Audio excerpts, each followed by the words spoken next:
Have you wanted a bigger business? Have you felt like your corporate job just wasn't fulfilling you enough? Do you feel like you're a powerful woman in a male dominated space? If so, you're going to love Fabienne Fredrickson on today's episode. I love women, I love business, and I love ambitious women. And she works with them to grow their business. And instead of being at that overwhelming six-figure mark, she's going to help you go to that seven-figure mark. I'm going to bring her up right after we thank our sponsor. Every business needs a book, including yours. Visit freebusinessbookpublishingcourse.com today to learn the 7 steps to publish and promote your nonfiction lead and profit-generating business book in 8 weeks. Once again, that's freebusinessbookpublishingcourse.com.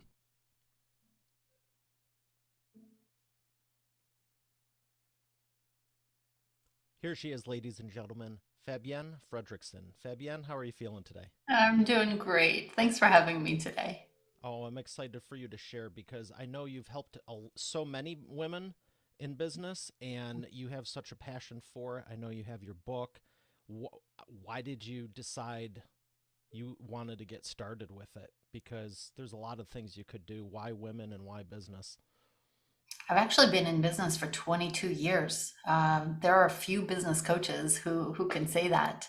And it started for me with a real need for myself. I had opened up a business and I thought, I had an 8-year career in marketing and sales. And I thought, no big deal. I'll get clients, I'll make money, I'll be free.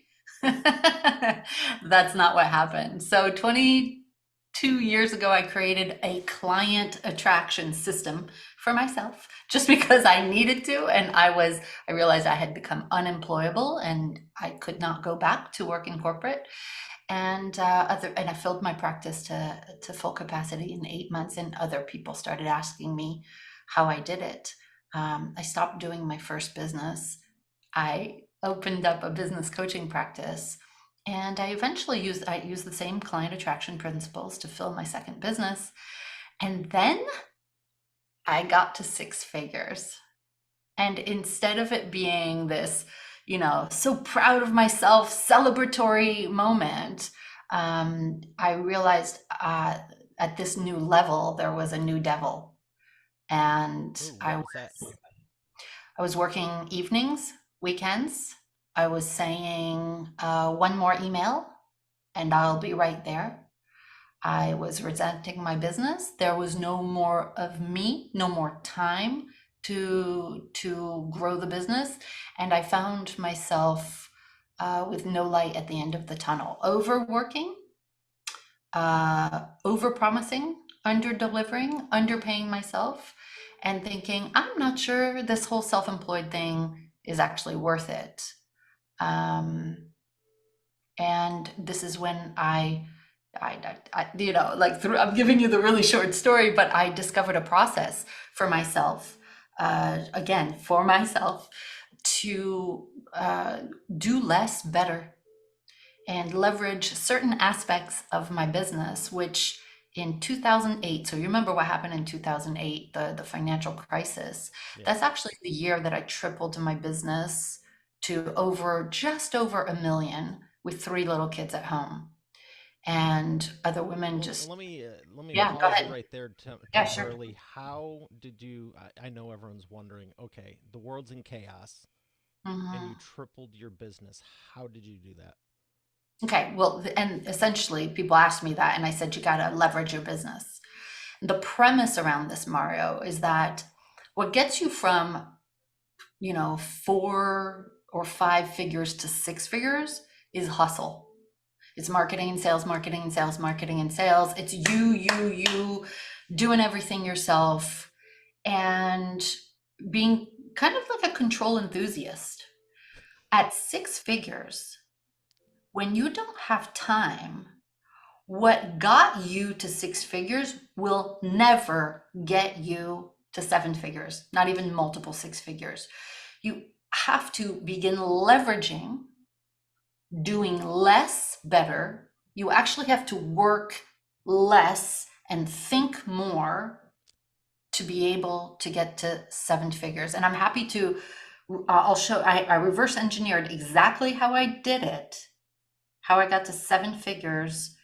It's a combination of strategy, mindset, and accountability, but there are 8 levers that each time you use a lever, it gets you to get out of the day-to-day operations of your business so that you can think Mm. and focus on exponential growth activities rather than money generating activities.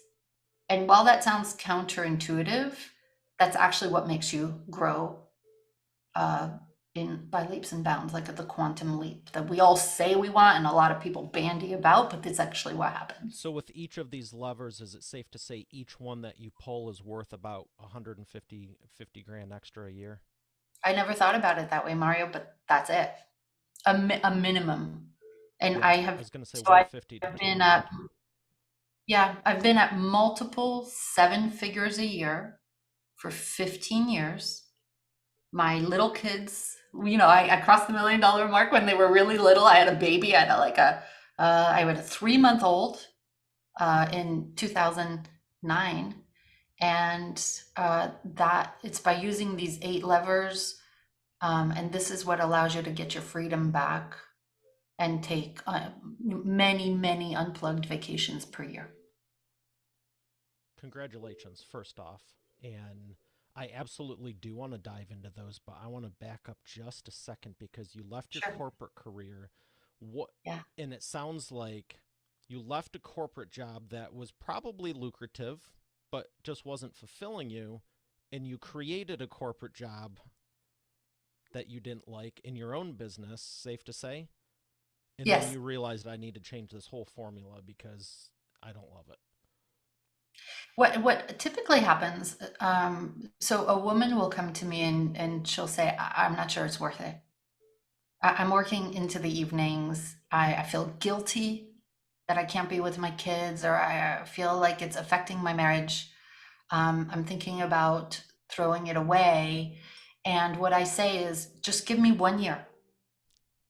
And when we remove her from the day-to-day operations of our business, because the key is that she still loves deep down what she's doing.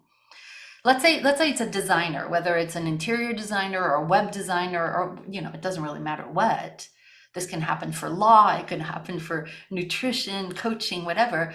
The thing she got into it for, which is the thing she loves to do, she's Mm-hmm. uniquely brilliant at, is like hidden under sales, marketing, the operations of the business, the legal, the administrative, the delegation, the hiring, the all the stuff that she hated in corporate. And now, at least some other people were working on that in corporate. Now she's doing it everything herself. And she's like, this is not, I didn't bargain for this. I thought I could just do what I love and feel free and make my own money, and that's not at all what happened. And so that's part of these levers, what I call these activators. They're like light switches on the wall. So if you walk into a really dark pitch black room, a lot of people don't have a lot of clarity in their business, and they're like, I just want clarity, Fabienne.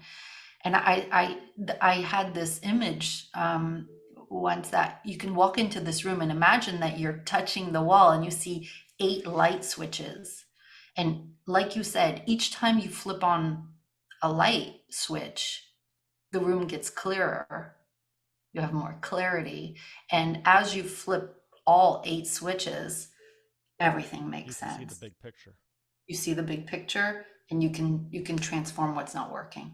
And you can walk through it easily without stubbing your toe or running into a wall. I love your analogies. It's just what I'm seeing. You're the one sharing it. So I want to ask real quick about the sales and marketing. You said you had a career in sales and marketing, and I think a lot of people think if I do sales and marketing, and I don't disagree, this is the answer. Sales and marketing is the answer, but how people do it, because clearly you weren't satisfied even being in that field. A lot of people I've come across, they're they're absolute experts at everything else, but they may not love the sales and marketing, or they think if I do this one campaign, it's going to revolutionize the business. And I would say it helps, but doing any one thing one time ever isn't going to just flip it around, I don't think, in my experience. I believe so. I can only speak for myself. When I was in sales and marketing, I was marketing someone else. Mm, I was selling ad space in Food and Wine magazine. I was selling something else than myself. And, if I didn't sell that month, I still had the base salary. I just didn't have my bonus. When it's you and you're single in the city, right? New York City, and your rent, this is 22 years ago, and your rent is 1,400 a month, and you're floating your life and your business on credit cards, there is this fear that runs through you of, oh my God, what if this doesn't work? Marketing yourself is a totally different thing. And the number one thing that I share with the members of my program is that you are a marketer first. You think you're a consultant, you think you are a designer, you think you're an attorney or whatever. You are not. You are a marketer first. Because if you're not in the marketing and selling game, you don't have a business. You just have a super expensive hobby. And so when you can take on that identity, that allows you to get to six, to fill your practice, whatever that looks like for you, and to get to six figures. But that hustle factor, the doing everything yourself at that point in time is no longer serving you. This is where you actually have to remove yourself from being the bottleneck in your business. And when I tell women, like I've spoken in front of 7,000 women, when I say you are the bottleneck in your company, they're like, wow, yes. How do you know me so well? You say yes to everybody, you're people pleasing. When somebody asks to pick your brain, you let them, instead of really focusing on what's going to exponentially grow your business. And part of that is saying no. Part of that is realizing that your role is not the doer. Your role is to be the visionary, to be the person with the big ideas. And the whole idea, one of the levers is to have a team. Like you make it up, your second in command makes it real, and your team makes it recur. And when you have that in place, everything changes. I'm so glad you brought that up because I was going to ask you about the team, and it sounds like you should have one in place because another pitfall I see people make, and I've told people for years, stop doing everything yourself. When you are trying to do it all yourself, obviously trying to scale it and trying to do it yourself, you're just asking for a losing situation. But have you seen anyone get to even a quarter, half, or a mil on their own? Not without it affecting, when do you not think without affecting their relationship. Ah, The sooner, the better. I okay. started getting help when I was making about 33,000 a year. And I didn't have a lot of money because remember, I was living in Manhattan at 1,400 a month. So just the sooner you can, definitely by the time you're making 75K a year. Start getting a team in And place. absolutely, even if it's a part-time virtual assistant. And here's why. If you think about your friends who are working for someone else, or if you think back to when you were working for someone else, you were basically paid to show up, give or take, show up at 9, leave at 6, right? You were paid to deliver. So I want you to imagine you're taking an index card, right? And you write the word delivery on the index card. And that's what you're paid for when you work for someone else. And when you work for yourself, you get paid to deliver, right? Deliver to your clients, your customers, what you said, what they hired you for. But this is not it. There's more. There's another index card that says marketing. Oh, you have to market to have clients, right? And that can take 3 to 4 hours a day if you're doing it right. And then you also have to sell. That's another index card. Sometimes that's an hour or two a day. And then there's managing the team, hiring, firing. There's Accounting. operations, accounting, operations, finance. There's keeping the lights on. There's getting the light bulbs and the toner and the dreaded meetings with the team, etc. Do you realize now, while your colleagues, your friends are being paid just to deliver, you've got 7 index cards. You cannot grow exponentially. Whether you want to grow to 250 a year, 500, the trajectory that works is that when you're at 6 figures, we can easily get you to 200, then 400. From there, it's like 5 or 600, 750, and then a million. Some people do it in a lot less. And it always involves leveraging a team. That is the first step of the leveraged business methodology. It's not rocket science. You've heard about it before, but most people aren't doing it in a way that helps them remove themselves from the day-to-day operations because they're hiring poorly. They're hiring by putting somebody in place, anybody with a pulse, just to make the bleeding stop. I talk about this as chapter 1 of my book, The Leveraged Business. It's not about hiring to stop the bleeding. You must be super strategic. I know you know this intellectually. Yeah, but you're not hiring a person. You're hiring for a role. The position. And a position, well, actually for a responsibility, right? Okay. It's for a particular type of responsibility, meaning the person is responsible for a particular outcome. And the thing I'd like to have those who are listening to us today realize is it takes a special kind of person to fulfill a special kind of role. To hire properly, you need 4 things to be in alignment.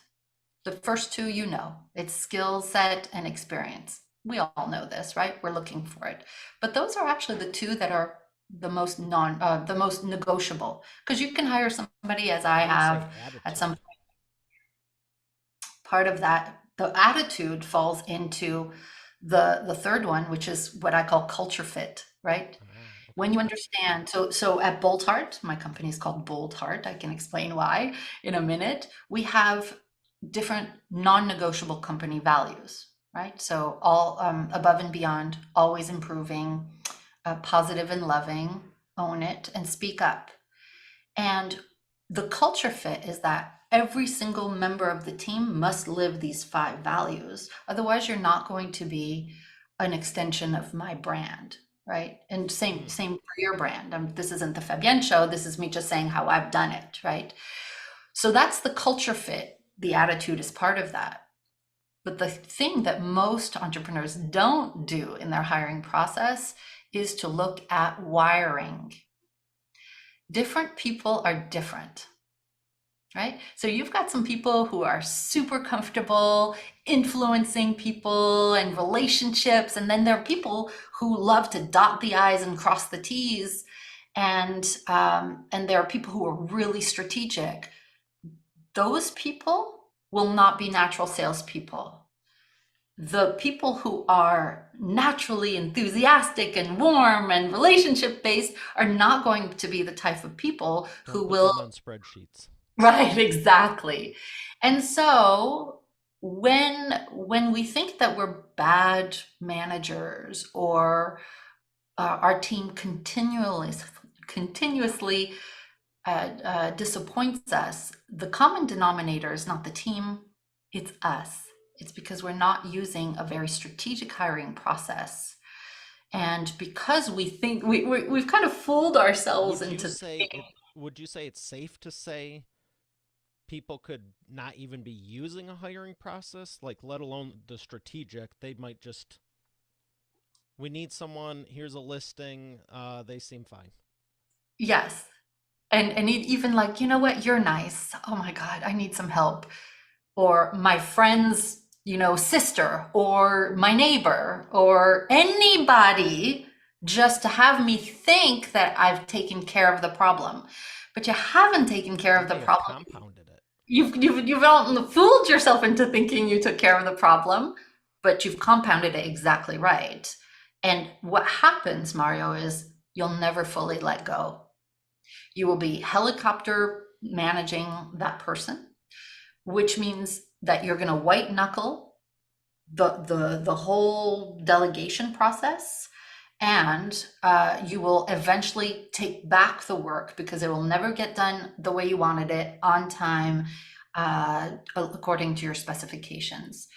And so just by shifting to a strategic hiring process with assessments, it changes everything. Finally, you begin to surround yourself little by little, whether it's your first part-time virtual assistant or you're getting, you're hiring full-time people in person or not. We live in a non-in-person world these days. You can surround yourself with people who, after a while, you can exhale and trust. And when you trust, you can then begin to think. You can release some of the day-to-day operations over a period of 3 to 6 months, because activator number two, lever number two, is about leveraging systems. When you've got systems for everything and they're run by a team that you trust, you can remove yourself further from the day-to-day operations and It sounds allow. like that's when you get to grow. Well, what it does is it helps you leverage your time.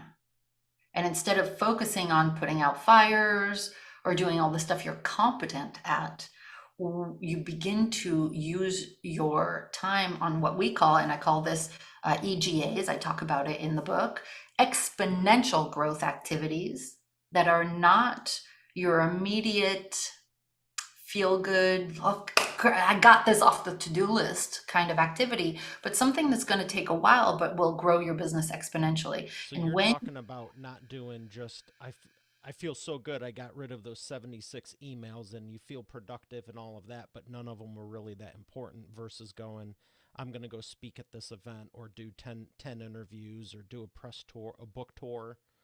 or even setting up your operations manual or hiring a mini me so that you can leverage your business model and not have to be the one holding your client's hands.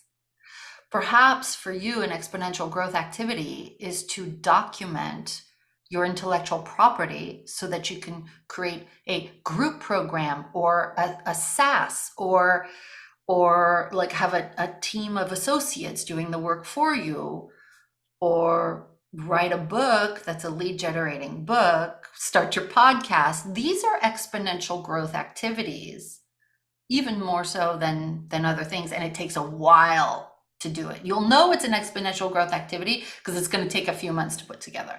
I just got to ask, you were on such a roll there. Do you have any like two or three more other ones? Yeah, sure. I mean, shift your business model massively. Most of us start by doing one to one. Start doing one to many, huh? Start absolutely, without question. You'll never get to a million unless you can get 10 $100,000 clients a year.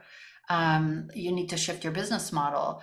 You can look at setting up accountability in your business, however unsexy that sounds. That's an exponential growth activity where you, on January 5th, you meet with your team. You're like, what are the 10 exponential growth activities that we're going to work on this year?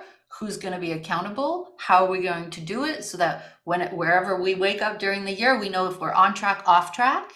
That's an exponential growth activity. It's not sexy, but you know what is sexy is when you work 2 to 3 hours a day and you take 14 weeks of unplugged vacations a year and your business continues to scale without you doing everything. That is super sexy. Do you think more people should be focused on boring businesses or boring aspects of business? No, I don't think the boring piece is what we should be focused on. Okay. I think we should be doing what comes to us naturally that other people see us as being uniquely brilliant at. There's a whole section in the book about Stay in your this. genius zone. Stay in your genius zone. I call it your unique brilliance because that's where 80% of your money will eventually come from.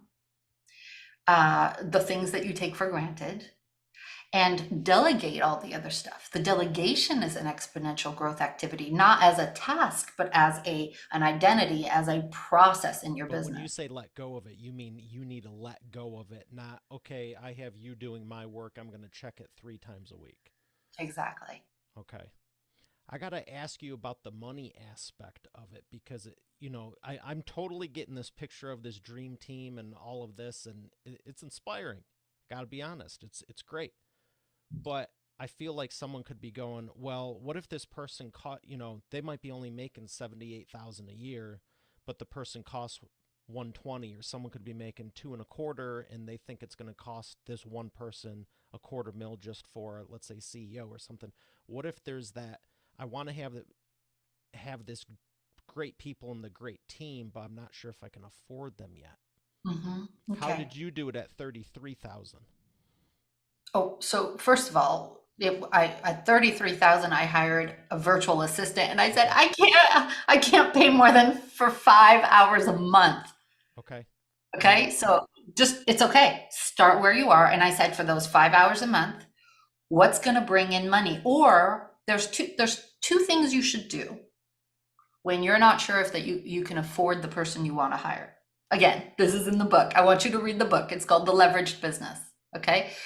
The two things are, one, get the person to take all the extraneous things off your plate so that you can go and get more clients. Hmm. When you So if get they're that, not doing sales, free up your time as much as you you do possibly sales. can for you to do more sales. Right. So imagine in the beginning, in the first 3 months or so, you get the right person using the process that I'm talking about, and the assessments, and you get back 4 to 6 hours a day.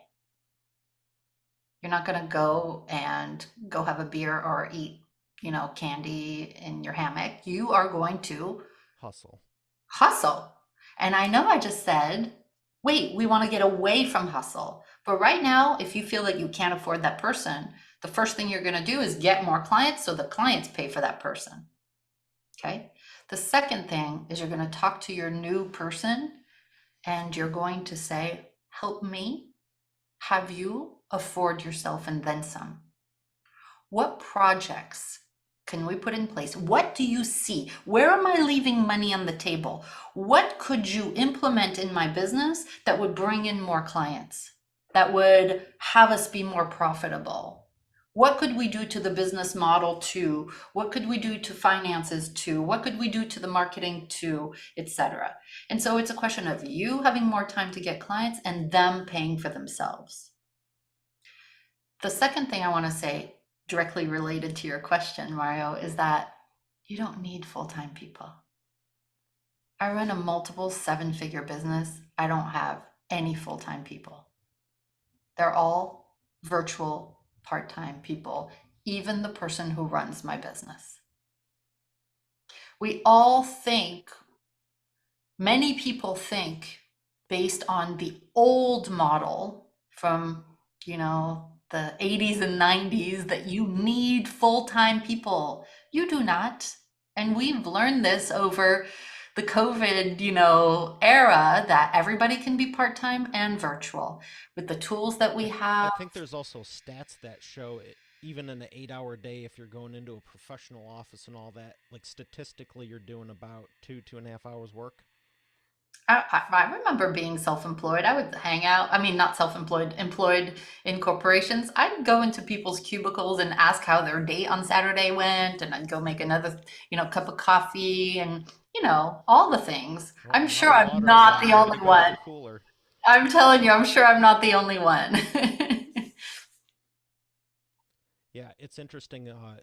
I was telling people late like at 08, 9, 10, like you can do more online. You can do stuff from home. You don't need. And it's interesting. It only took the world shut down for everyone to go, huh, this might be a viable option. And that's when I had an office that I was going to regularly just because I thought this is what you do, like you said, but it's not. So please continue sharing what you are because I think so many people need to hear it. And, unless you do it and screw up and go, well, that didn't work. I mean, that's one reason I love publishing books is because you can read your insight and go, I just saved 10 years. This is awesome. Mhm. Absolutely. Borrow somebody else's mastery. So, what's the third activator? Leverage your time. It's not time management. We all have the same number of hours.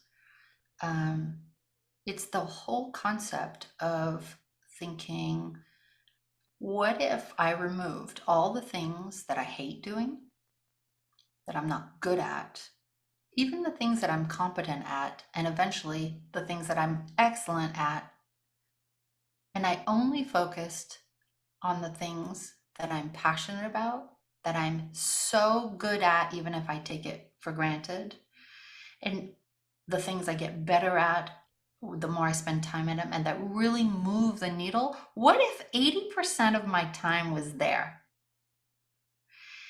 And this changes everything radically once somebody embraces it fully.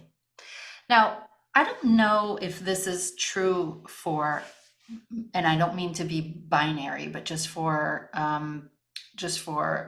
a simple conversation today. I don't know if it's as true for men, but women seem to have been socialized to be people pleasers. And what that results in is that we give away our time because when somebody asks for it, because we don't want to be seen as Harsh or not something? nice, not nice, harsh, or the B word. And what I've discovered, so I've worked with tens of thousands of women in these last 22 years. So, first of all, I'm super grateful and deeply fortunate to have done that. What it also has me realize is that I've been able to see under the hood of so many thousands of women's business, and 100% of them give their time away and don't have enough boundaries, uh, simply because they think it's the right thing to do. And what one big thing that I share with women is you can absolutely take back the time that you've allowed. You have allowed other people to hijack. And it's not because you're self-employed that you're unemployed and that you can do things for other people. The premise with leverage your time is that you take back your time. The way you do that is to set boundaries. The way you reinforce boundaries or say no to people is with elegance and grace. I call it the big fig sandwich. You begin in gratitude, big. Thank you so much for thinking of me. I'm so touched that you want me to do this. You deliver the inside of the sandwich. Uh, the answer is no, and you don't have to give an explanation, I love that. because when you give an explanation, somebody will, you know, try to use it against you. So I always say, just no, there's no reason. I choose not to. Oh, you have time for that, but you don't have time for me? And then the fig is you finish in gratitude. I know you're going to find somebody great. I'm super honored that you thought about me.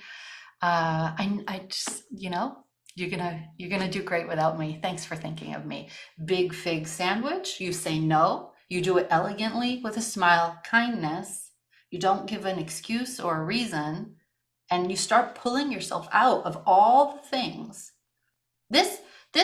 When we do this exercise in the Leverage Your Time Activator with the members of our program, some women gain back 1,500 hours a year. Wow. So you're saying the women are too nice and too giving. Would you say, and I know your specialty is women, but would you say that some men can be not giving enough? Just the opposite?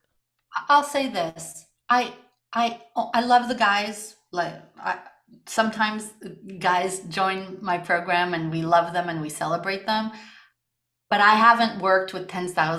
tens of thousands of men, only women. So I don't know how the guys do it.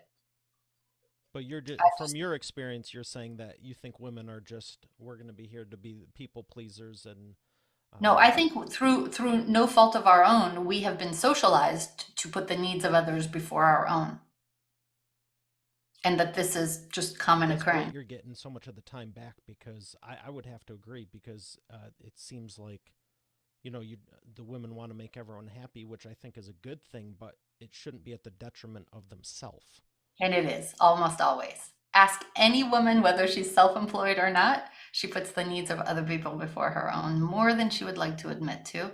And she's depleted and she becomes resentful and says, I thought there would be more to life than this. But that's another podcast episode entirely. Yeah, it's a good topic, and it's one reason I wanted to have you on. I knew you were helping a lot of people in a big way, and that's why I'm looking to feature and showcase is people doing the right things and helping people, not just I'm doing this for me. So the fifth activator, then, if that's the fourth, leverage your time. Leverage your time is the third. The fourth Okay. is leverage your business model. Okay. I don't believe unless you start charging 100,000 or 50,000 and you have, 20 clients at 50,000, uh, if you want to go to 1 million and then multiple millions a year with your freedom back, you can't do it holding the client's hand. You have to work less. And there's a whole bunch of mindset stuff. Like when we work on this activator, we are going deep into mindset. In fact, every activator, we have to deal with the mindset first, the belief systems, the fears, the socialization, undo that before we propose, let's say, a new business model. So you want to go from one to one to one to many. And there are literally countless permutations of how you can do that. I've done many of them, right? You can automate, you can delegate, you can systematize, you can, So there's, those are all the surface level of what you can do, but what you're saying is the reason that people don't do them isn't because they know, it's because you said earlier they're not doing it, but I would venture to say even deeper, they're not doing it because there's some mental block or fear, like you're saying. And I want to ask you about the socialization. So I wanted to ask you about the fear of this one, but also you said socialization. What do you mean by that? well, if you think about it, when we first started our business, it was like we want to be the hero. We want to be the one creating the results, right? The clients want me. They'll only pay for me. They want me to hold their hand and da da da da da da. I am the savior of the day. I got the clients the results. There's a lot of ego tied into that, and there's also identity. And when you ask a woman or a man to remove themselves from the hero role of holding the hand of the clients, there's a lot of personal growth and development work that has to do. Sometimes we're looking at people who are getting their emotional needs met through their clients. There is they'll only want me. They won't pay for anybody else. They won't get results unless I'm the one delivering the results. Who will I be if I'm not doing this hand holding? The visionary, the one Um, who's growing the company as you should, is the entrepreneur. that's intellectually, they get that. But But when they're afraid that the associate won't do it just like them, they're afraid that the clients won't get results or will be resentful and leave. There's a whole, but we have all the things, right? And so little by little, we have to undo all of these fears and belief systems, replace it with new belief systems. One of the things we talk about is being high touch in a high tech world. How do you create a culture where, in a business where the clients get better results? I talk about this in the book. The whole process is in there. It's how does the client get better results in your leveraged business model than they do with you holding their hand doing it one to one? because at the end of the The day, the client just wants the results. They might appreciate you going above and beyond and you doing it, and wow, I'm so blown away and all this. But at the end of the day, they're still more concerned about the people results. people are only concerned about the results. They want you because you've been available to them, or they assumed that they could have access to you. But in the end, if you can give them the steps, the methodology, the system, the process that will practically guarantee that they get the results they want or more. And so that's the content. If you create a context for them to fully apply what you're offering them, so that it's not just like shelf help, right? Like, oh, that sounds nice, and then they don't do it. You and I have bought things or hired people and didn't do the work. Everyone has, right? So if you create a context so that the rubber meets the road and they actually do it, then they start getting results they can't get on the other side of the fence where they thought the grass was greener. The grass is greener here. That's part of it. But to have a business that is truly leverageable so that you keep your clients for years and they refer others, it's a continual thing. You have to also make them feel what they can't feel anywhere else. So they get results. This is the leverage your business model. It's not about just going one to many. We go deeper into. I totally understand that, and I think it's great you're breaking it down because I would say most people have heard one to many and all this, but what happens is the overwhelm because they don't know what that looks like or how. If I can, it triggers the psychological. I can hardly keep up with what I'm doing one to one. How am I going to amplify this 1,000 times? One of the first things I did when I started a decade and a half ago, whenever it was, I wrote down, I remember putting stuff on Post-its. Well, that works for about 4 to 5 clients. I realized real quick I needed a CRM. And I started thinking within a month or two, will this work times 1,000? And if I couldn't say yes to that, I'm like, I need a better system in place or do something or a better person in place. Because I'm like, at any point you can have those breaking points. So, yeah, I mean, logically, yeah, reach more people, speak to more people. But it's like, if you feel like you're drowning with 13 or 30, how are you going to go to 1,000? Exactly. And so you leverage your business model, and it changes everything. But this is a process that just the shifting your business model needs to happen after you have the team, leverage your systems, leverage your time. Most people will not be ready to leverage their business model until we fully implement the first 3. And I just want to say this, whatever this sounds like, there's often a false confidence that happens when people hear these steps or they just read them and think, okay, now I know. It's about being fully committed to the process. It's not like thinner thighs in 30 days, okay? Like we are sold that as women, like, oh, you're gonna make $1 million in, a weekend. No, it takes 2 years. And my colleagues say to me, like, Fabienne, you are crazy to tell people that it's gonna take 2 years and that yours is a 2-year program. But you're not lying to them. And this is why they trust. Because they know that there's a lot to fully leverage your team. You're not going to do that in 12 weeks. To create operations and become the leader of a process-driven company, that's not happening in 12 weeks. You might to not fully even have become the full team you need in place, let alone leverage them. No. You need a full 2 years. Once you have these things in place, plus the next 4 activators, but it's like we got work to do. And I know we live in this world where it's like, what's that Daft Punk song? It's like better, faster, stronger. Like, Yes. Come on, let's go. We can do this. Like all this hustle and this super, just like aggressive energy. Hi. Like I have 3 kids. This isn't my only full-time job. Like I also have another full-time job. Life gets in the way. A lot of the women who work with us say, you know what? Thank you for keeping it real.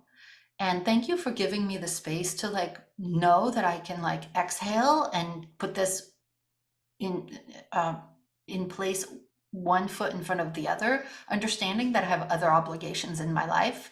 Thank you for speaking the truth about how long it takes, but I'll give you 2 years if you can take me to $1 million with 14 weeks of vacation. Sign me up. And that's, I think, a big part of leveraging your differentiation. We won't have time to go through all 8 activators. They're all in the book. They're also on boldheart.com if you want to get all of them. But part of your differentiation is to be a trusted authority in your marketplace and tell the truth. Yeah. Enough of this beating people over the head with a 2x4, following these overly sleazy marketing tactics that were so like 1990s. People want the truth. And what I have discovered is they will sign up for 2 years if you tell them the truth And always. you're also managing the expectations. I remember about 8 years ago now, I had a publishing client, and he goes, "I know you can help me with the book. I've heard nothing about good things from you. How long is it going to take? Because here's the deal: I have my family, I have this. I'm willing to do it in a year if we can, but it doesn't take me away from the family. I'm willing to take a year and a half or two if need be, as long as it doesn't." And it was one of the first times I was like, wow, because it was so impressive to me. And when you set that expectation, you're also not overwhelming people, because you and I have the slightest suspicion if I said, "Hey, we got to tackle this by 6 months from now," you and I could tear it up, right? But maybe not everyone else feels that. Maybe they feel I'd actually feel more comfortable with taking 12 to 18 months, 2 years, like you're saying, because for some people, they thrive on that. Let's just go nonstop. And other people, you know what? I really, I know we could, but I don't really want. That's the other thing. I don't really want to, you know? So I think it's great you're laying it out there up front. And I'd say most people aren't, because even recently I saw some stuff and it was like, here's the newest, latest, greatest, this and that. And I'm like, are we over this yet? I've been seeing this for 2 decades. Like, that's always going to be there, isn't it? I don't think it's always going to be there. I think people with low confidence in what they deliver are going to grab at those straws. Ooh, When you have gravitas, meaning you own that you're good at what you do, you don't need to default to all that BS. I love this. Please continue. No, I This mean, is that's it. That's it. Like we grasp for hype when we're not confident because would you say it's psychologically because we think that's the answer? because we don't feel like we are enough. That we have to resort to hype and smoke and mirrors and formula. I believe in formulas. My whole methodology is a formula. It's a straightforward, people read it and they're like, wow.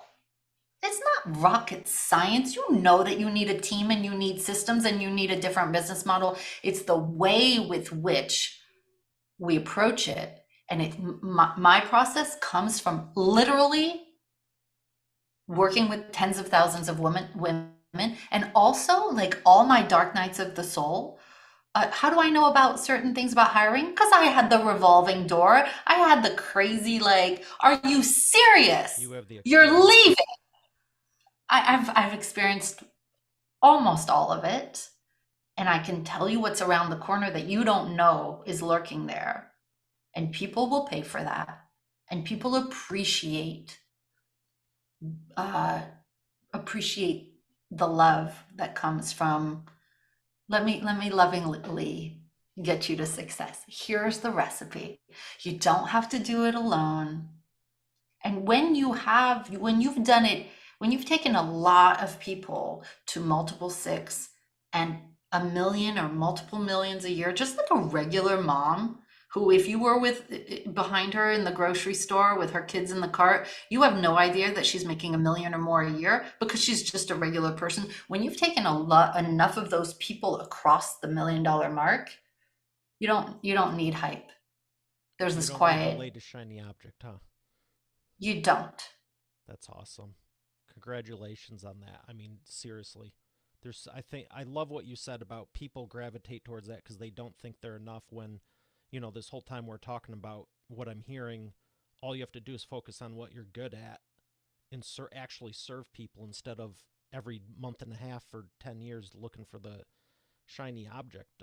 Let me ask you your biggest success story out of all the tens of thousands of people you've helped. Narrow. I actually just Just give us the top 100 or two. I can just think immediately about this woman who she actually emailed me today. She's featured on the website. She's on boldheart.com, and she increased her business by 11 million. And I'm not at eight figures. Okay, she is, and she is helping save kids' lives. So it's not about the money. It's about a The deeply, impact. exactly, deeply impactful reason behind the big why behind. She leveraged her team. She leveraged her systems. I have chills just telling you this. It's it's That's not world changing. yes, and this is what was in her email. She's like, I'm reminded yet again about how you always say, Fabienne, it's not about the money. It's not about the money. That's not why. Maybe guys get in it because they have a different role in society to be the provider, but most of us women don't start a business to make a million. We start for two reasons. We want to make a difference in people's lives, and we want freedom to do our business our way. But then when the money comes, it's great too. But that's not why we started. We want to make a difference in people's Different lives. So motivations. part of the energy, and I know we're over time, but part of the energy of that gravitas that comes is when you're not in it for yourself. Of course you want to make money, of course, all the things, right? But in the end, when you understand that you're in the school of service and that you want to use your life to leave, however cheesy this sounds, okay, to use your life to make at least a small part of the world a better place than when you entered it, and you are here to give. Now, you must get paid for it, or else, that's servitude.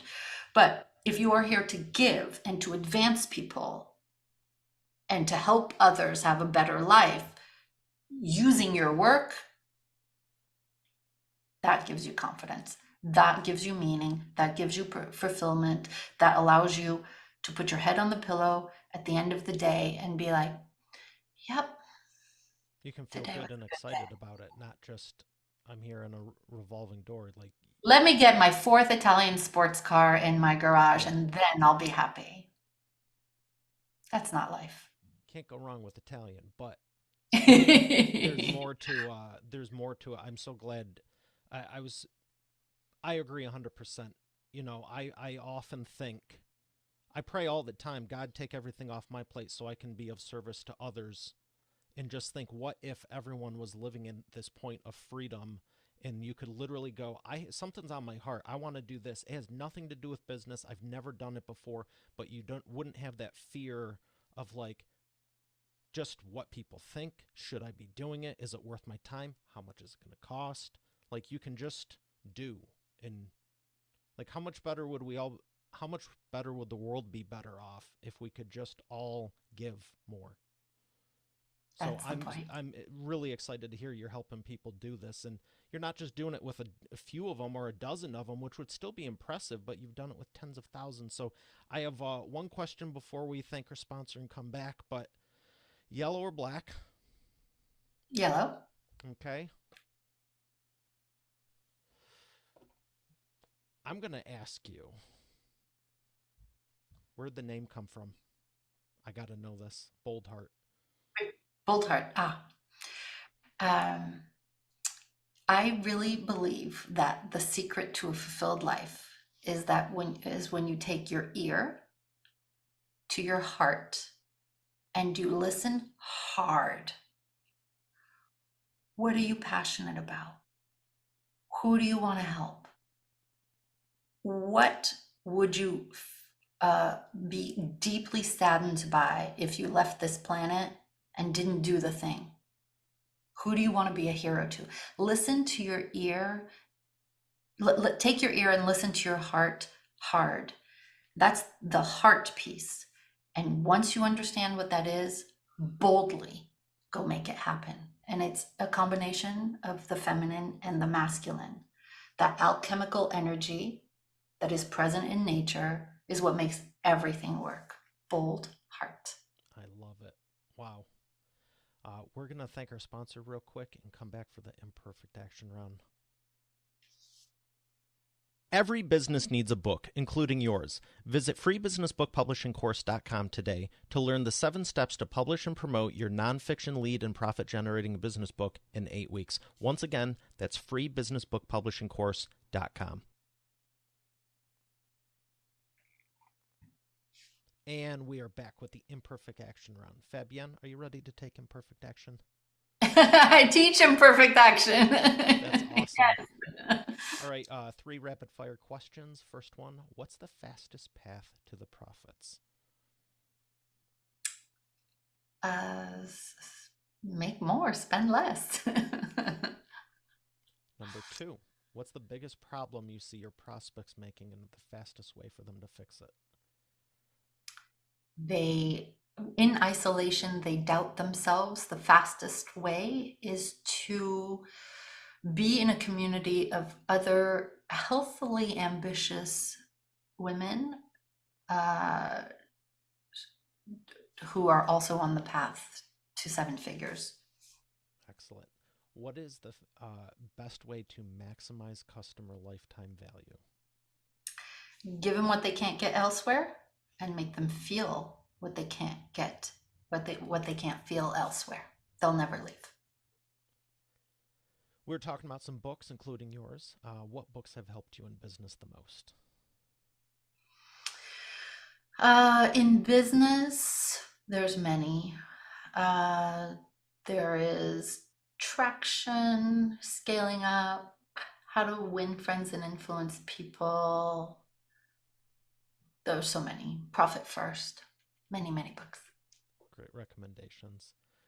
Where would you like people to learn more? Boldheart.com is a great place to go get inspired by the reviews of the program, if only to expand your mindset around what you think might be possible for yourself. And if you want to read the book, it's available on boldheart.com as well, The Leveraged Business. Well, thank you for everything you've shared. I got a lot out of it. I know the audience has, and it's just phenomenal. I'm so glad you're helping all these women. So thank you for making the world a better place. I had a wonderful conversation with you. Thank you for having me. All right, Expert Authority World, we have another great episode here today. I'll see. Nope. All right, Expert Authority World, we have another great episode here today. I'll see you on the next one. Have a great